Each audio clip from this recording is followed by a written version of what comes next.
Selamat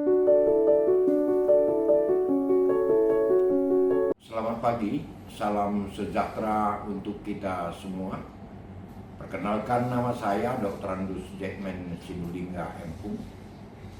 Latar belakang pendidikan saya adalah S1 di Universitas Sumatera Utara dan S2 di Universitas Udayana Denpasar, Bali. Bidang keahlian yang saya miliki adalah studi sastra Batak. Saya salah satu dosen tetap di Universitas Sumatera Utara di program studi S1 Sastra Batak. Video ini saya buat untuk memenuhi instrumen pernyataan diri dosen pada unit kerja Tridharma Perguruan Tinggi pada bidang pengajaran disebut dengan PPD UKTPT tahun 2026. Dan saya untuk memaparkan materi yang saya ajarkan pada program studi sastra Batak yang saya naungi dalam mata kuliah Semiotika Sosial Batak dengan bobot 2 SKS dengan kode mata kuliah SAP 3210, dan mata kuliah ini adalah mata kuliah wajib. Mata kuliah Semiotika Sosial Batak memiliki capaian yang dimaksud dengan capaian pembelajaran, yaitu CPL 1, bahwa mahasiswa mampu menguasai konsep dasar ilmu bahasa, sastra, dan budaya Batak, serta fenomena tentang kebahasaan, kesastraan, dan kebudayaan secara komprehensif dan berwawasan kebangsaan. Baru dikaitkan juga dengan CPL 3, bahwa mahasiswa mampu melaksanakan tugas pemajuan kebudayaan dengan pengelolaan bahasa, sastra, dan budaya Batak untuk pengembangan pariwisata berdasarkan nilai luhur dan kearifan lokal etnik Batak.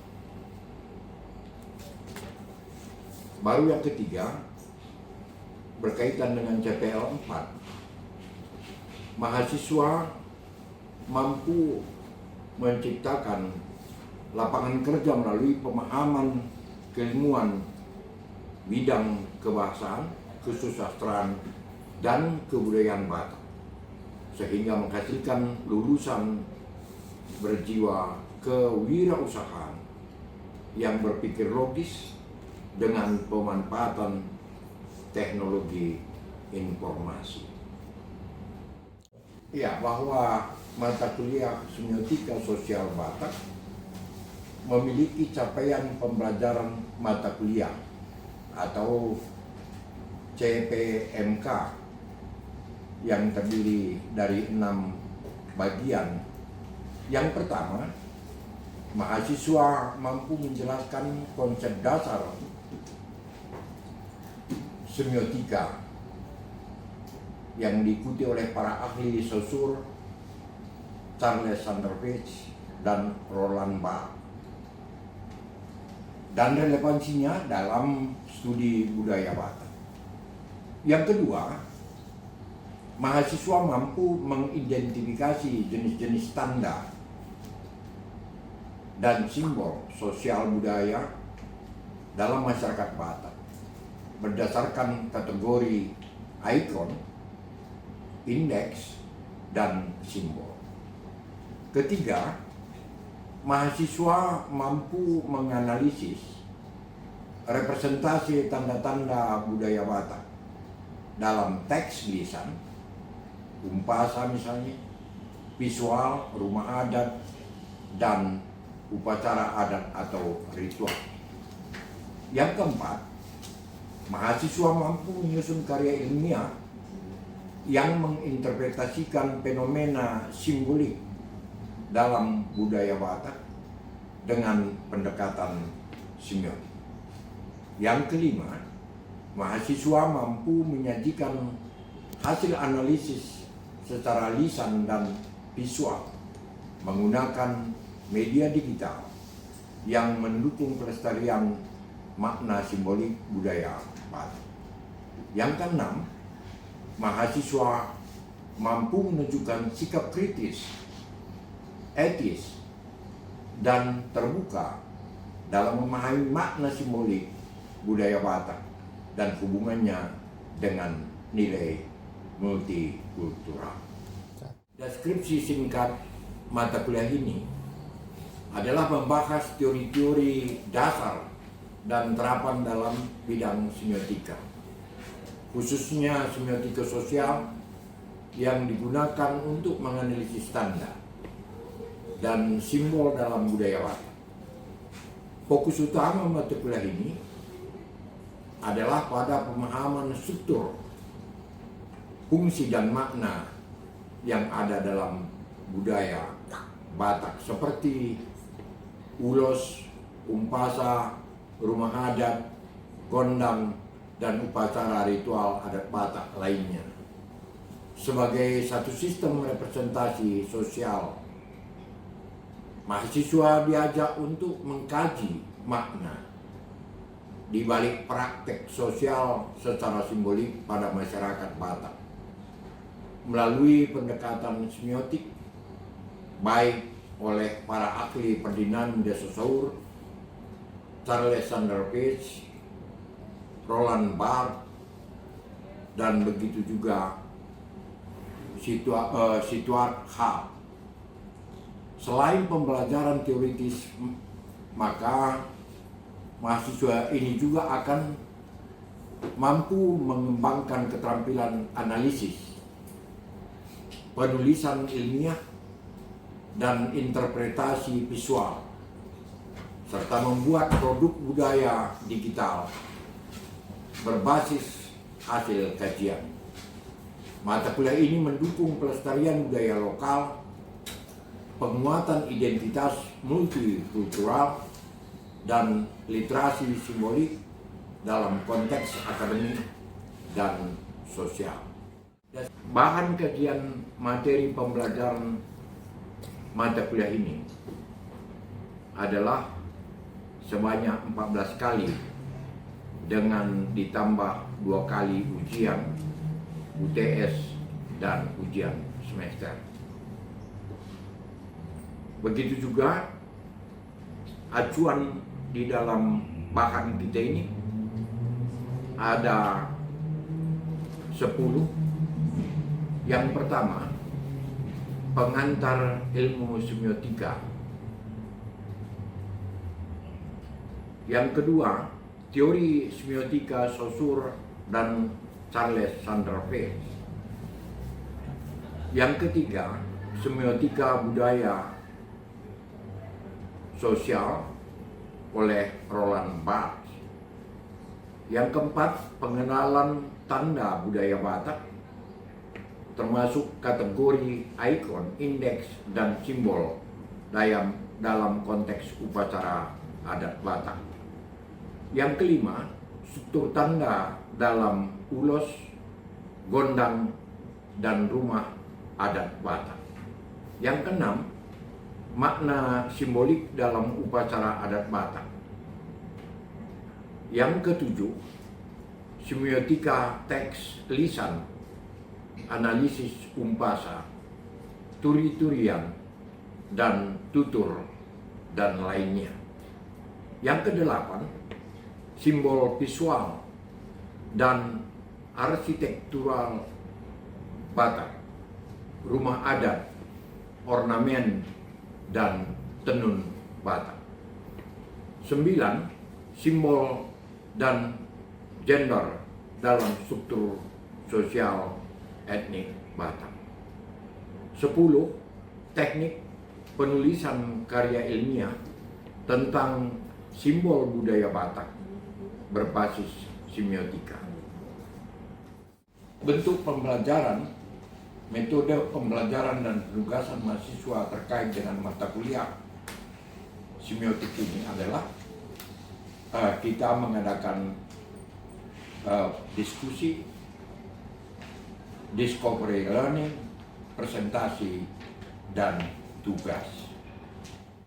Rencana assessment atau penilaian, maka bentuk penilaian atau evaluasi kuis berbobot 10%, tugas berbobot penilaian 10%, PBL adalah 40%, case method adalah 20%, dan ujian tertulis UTS adalah 10%, dan ujian UAS adalah 10%, dengan total penilaian kita adalah 100%. Terkait dengan literatur atau pustaka mata kuliah semiotika, maka yang utama adalah Roland Barthes, Image, Music, dan Text. Yang kedua, Charles Sanders Peirce, Semiotic and Basic. Yang ketiga, Hall, Representasi Kultural dan Signifier. Yang keempat adalah Eco Umberto, Theory of Semiotic. Berikutnya Charles Sanders Peirce, Collection Paper of Charles Sanders Peirce. Yang keenam adalah Ferdinand de Saussure tahun 1983. Berikut ini saya tampilkan video pembelajaran mata kuliah Semiotika Sosial Batak dengan bobot 2 SKS. Selamat pagi. Horas. Majua-jua. Jua-jua. Terima kasih kepada teman-teman mahasiswa semuanya terkait dengan mata kuliah Semiotika Sosial Batak. Maka kita sudah masuk ke TM4. Di TM4 ini harus kita ingat dulu TM3, mata kuliah yang sudah kita sampaikan terkait dengan ketokohan semiotika. Ya. Oke, mahasiswa di sini nanti sudah bisa memberikan, menjelaskan, mendeskripsikan terkait dengan konsep semiotika, baik yang digunakan oleh Ferdinand de Saussure atau Charles Sanders Peirce, Roland Barthes, dan Charles Morris, dan seterusnya. Begitu juga kita bisa mengklasifikasi terkait dengan simbol itu. Tentu pada tatap muka ketiga, mahasiswa itu sudah bisa mendeskripsikan, memahami, memiliki kognisi dan literasi terkait dengan definisi semiotika. Kita bicara masalah tanda secara umum atau general. Apa itu tanda? Jadi kalau kelima etnik Batak itu memiliki tanda masing-masing, memiliki konvensi masing-masing, memiliki makna masing-masing terkait dengan tanda itu sendiri. Oke, tentu para ahli sebagai acuan kita. Siapa yang sebenarnya yang perlu diacu? Lalu bagaimana parameternya? Misalnya saya katakan, saya menggunakan Ferdinand de Saussure, berarti dia parameternya bersifat diadik. Ada signifier, ada signifikan. Charles Peach ada triadik, ada icon, ada index, ada simbol. Ya, jangan ragu untuk itu. Tentu ada juga Roland Barthes yang disebut dengan konstruksi, rekonstruksi, dan dekonstruksi tanda. Oke, ini salah satu Charles Peach misalnya, atau Ferdinand de Saussure yang sangat getol. Kalau Ferdinand ini sangat getol dengan kemampuan bahasa. Jadi tanda itu dipahami dalam bentuk linguistik yang sering kita kenal dengan simbol verbal. Itulah linguistik. Oke, berikutnya ada juga ya, ini simbol non verbal.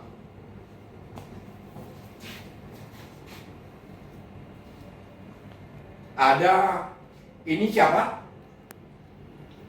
Siapa yang tahu? Charles, ulangi keras. Charles Peach. Iya, menemukan triadik, yaitu Icon, index, simbol. Oke. Dari konsep ini muncul kasusnya bukan bahasa verbal seperti yang kita katakan tadi. Charles Peach dengan Ferdinand de Saussure menjadi berbeda. Itu harus tahu mahasiswa. Teman-teman mahasiswa harus paham terkait dengan pendapat teori para ahli ini. Oke, setelah ini ada icon, ada gambar, ada peristiwa atau indeks, ada simbol. Lalu kita kaitkan dengan semiotika sosial etnik Batak yang 5. Tanda-tanda apa misalnya? Contoh,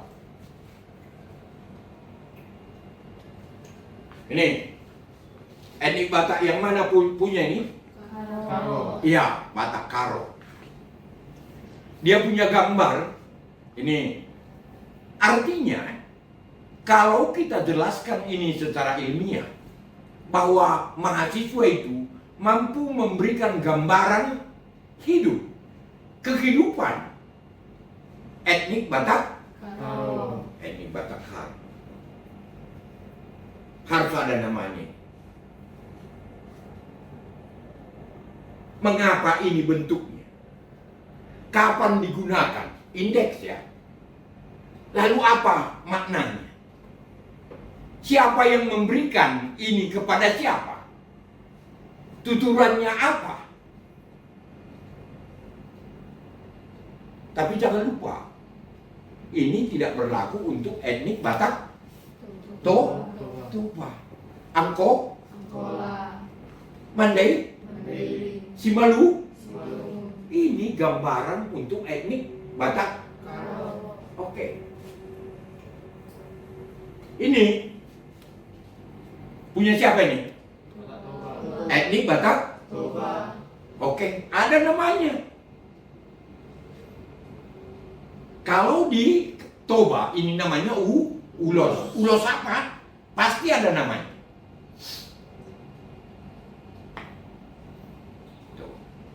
Inilah sebuah tanda-tanda yang memiliki fungsi dan memiliki makna sesuai dengan konteks upacara. Jadi semiotik sosial itu akan datang ketika sebuah tanda itu berproses, berindeks pada suasana upacara adat. Jadi etnik Batak Karo, Toba, Simalungun itu ada upacaranya. Itu. Jadi setiap tanda itu akan berlaku sesuai dengan simbol yang ada pada budaya itu. Oke, ada berapa indeks upacara? Oke, tolong dibantu ya. Ada upacara sebelum lahir, apa namanya? Membosuri di Batak to. Batak Karo apa? Mesur-mesuri. Tolong dibantu si Balun. Tuh. Oke. Itu berarti sebelum lahir. Jadi tanda di dalam peristiwa sebelum lahir itu ada pada setiap itu yang perlu kita jelaskan. Oke?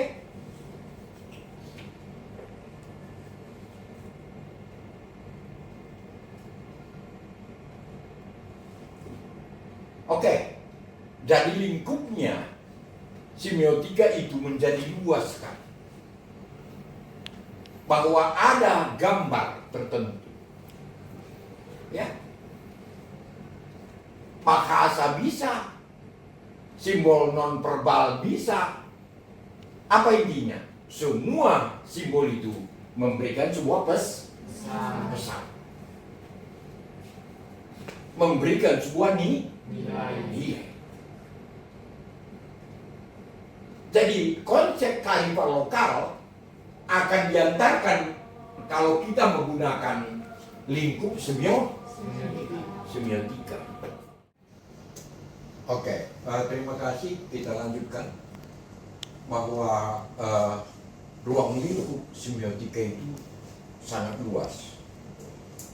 Ya, tetapi bisa kita buat secara sistematika sesuai dengan kondisinya, baik secara verbal atau non verbal. Bisa juga kita katakan visual atau non visual. Untuk memperkuat itu, kita butuh misalnya acuan. Salah satu contoh misalnya, saya berikan ini.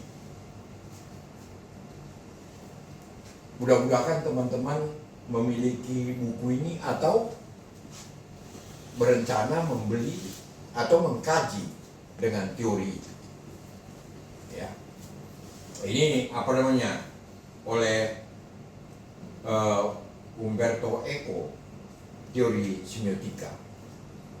Ini adalah salah satu teori untuk membedah, mengkaji atau mendeskripsikan semua tanda yang ada di setiap etnik, khususnya kelima etnik Batak. Itu ya. Oke, bahasa satu simbol verbal. Non bahasa juga satu simbol yang disebut dengan non verbal. Oke, lanjut. Oke. Di samping Eco ada juga kita sebutkan Charles Sanders Peirce, satu teori semiotika sosial yang diberikan dengan istilah triadik. Triadik itu ada ikon, ada indeks, ada simbol.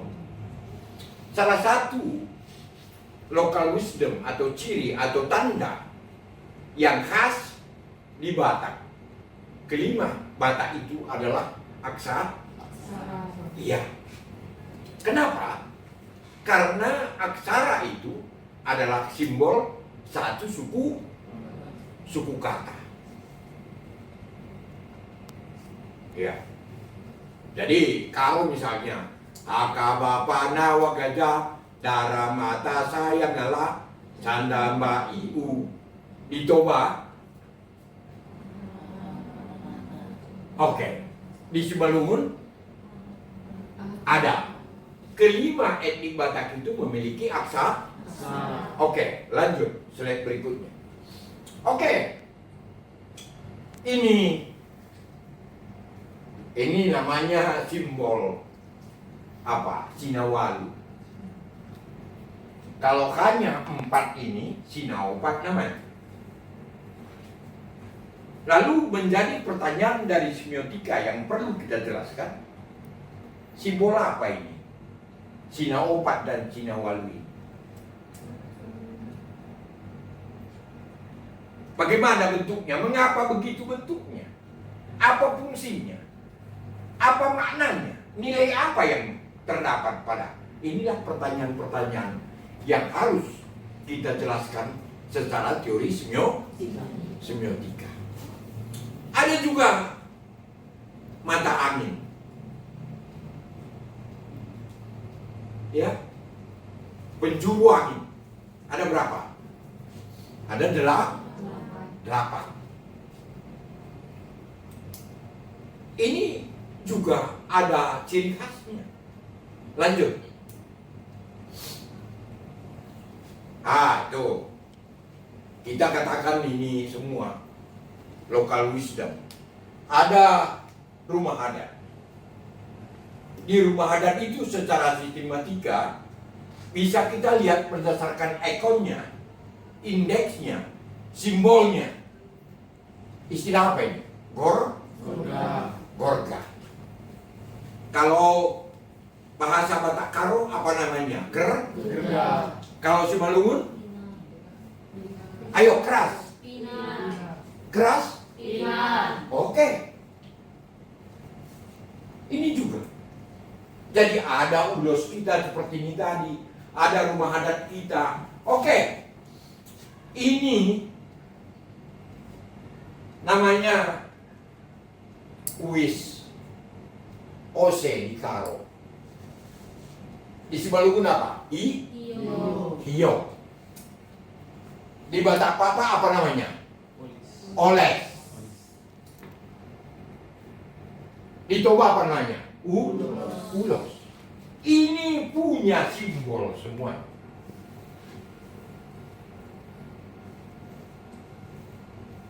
Oke. Apa istilah simbolnya di situ? Ada motif di ulos itu. Kalau dari rumah adat tadi apa namanya? Ada gorga. Lalu pertanyaan semiotik apa? Motif apa saja yang ada di setiap ulos? Saya ambil dari Karo.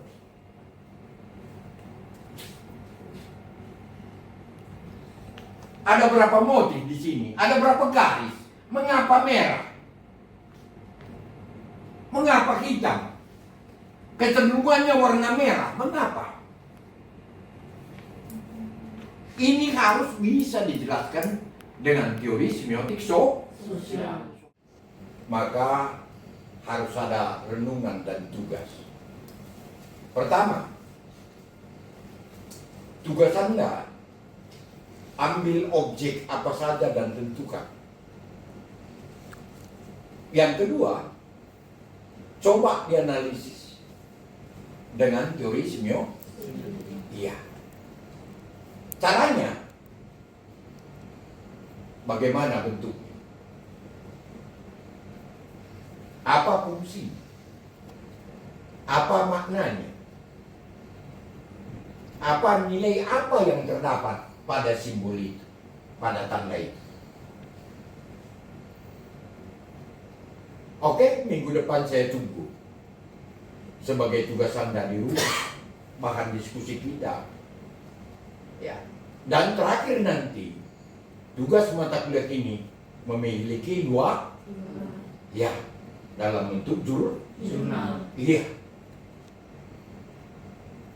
Tapi mulai tetap muka keempat ini, mahasiswa harus sudah bergerak, kerja keras, supaya nanti mengantarkan Anda ke tahap yang lebih dalam, apakah skripsi dan seterusnya.